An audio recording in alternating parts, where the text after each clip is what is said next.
City బస్సుల్లో ఉచిత ప్రయాణ సదుపాయాన్ని వినియోగించుకున్న మహిళల సంఖ్య 50 కోట్లకు చేరింది. అర్హులైన మహిళలు ఆర్టీసీ ఉచిత ప్రయాణ సదుపాయాన్ని సద్వినియోగం చేసుకుంటున్నారు. ఉచిత ప్రయాణ సదుపాయం వల్ల మహిళా ప్రయాణికులకు ఇప్పటి వరకు 1152 కోట్లు ఆదాయింది. అదే సమయంలో జీరో టికెట్ ఛార్జీలను ప్రభుత్వమే చెల్లిస్తుండటంతో ఆర్టీసీకి ఆదాయం పెరిగింది. దీనిపై ఫుల్ డీటెయిల్స్ మా ప్రతినిధి సుప్రియ అందిస్తారు. ఆర్టీసీ బస్సుల ఆదాయం 50 కోట్లకి చేరింది. అయితే ఫ్రీ బస్సులు వచ్చినప్పటి నుంచి మహిళలు అయితే ఫ్రీ బస్ ని ఎక్కువ వినియోగిస్తున్నారన్న విషయం మన అందరికీ తెలుసు.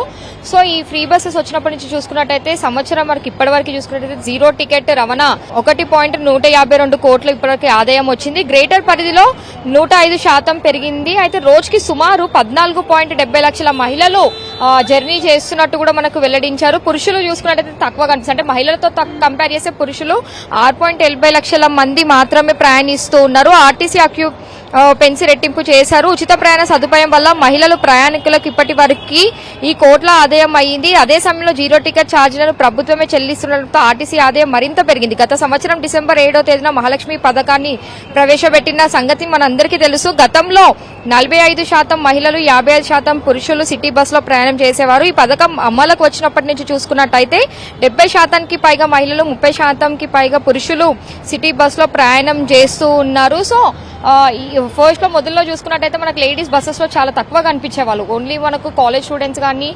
జాబ్స్ చేసుకునే వాళ్ళు కనిపిస్తుండే. కానీ ఇప్పుడు చూసుకున్నట్టయితే చాలా వరకు గృహిణులు మాత్రం బస్ లో ట్రావెల్ చేస్తూ ఉన్నారు. సో ఈ ఫ్రీ బస్ వల్ల చూసుకున్నట్టయితే మనకు మహిళలకి కూడా కొంచెము మనీ సేవింగ్స్ అవుతున్నాయి అనే చెప్పాలి. సో వాళ్ళు ఈ ఆటోస్ కి ఎప్పుడే ఇంట్లో నుంచి బయటికి రావాలంటే చాలా వరకు గతంలో చూసుకున్నట్టయితే ఆటో ఛార్జీలు చాలా వాళ్ళు ఆటోస్ కి ఎక్కువ ఛార్జెస్ పెట్టేవాళ్ళు, లేదంటే క్యాబ్స్ యూజ్ చేసుకునేవారు. కానీ ఫ్రీ బస్సెస్ వచ్చినప్పటి నుంచి అయితే ఆటోలకి కూడా డిమాండ్ తగ్గిందని చెప్పాలి, క్యాబ్స్ కి కూడా అవ్వచ్చు. సో మహిళలు అయితే ఎక్కువగా మనకు ఫ్రీ బస్సెస్ వినియోగించడంతో అయితే ఇటు 50 కోట్లకి ఆదాయం కూడా పెరిగిపోయింది. వీడియో జర్నలిస్ట్ రాజుతో సుప్రియ, HM టీవీ, హైదరాబాద్.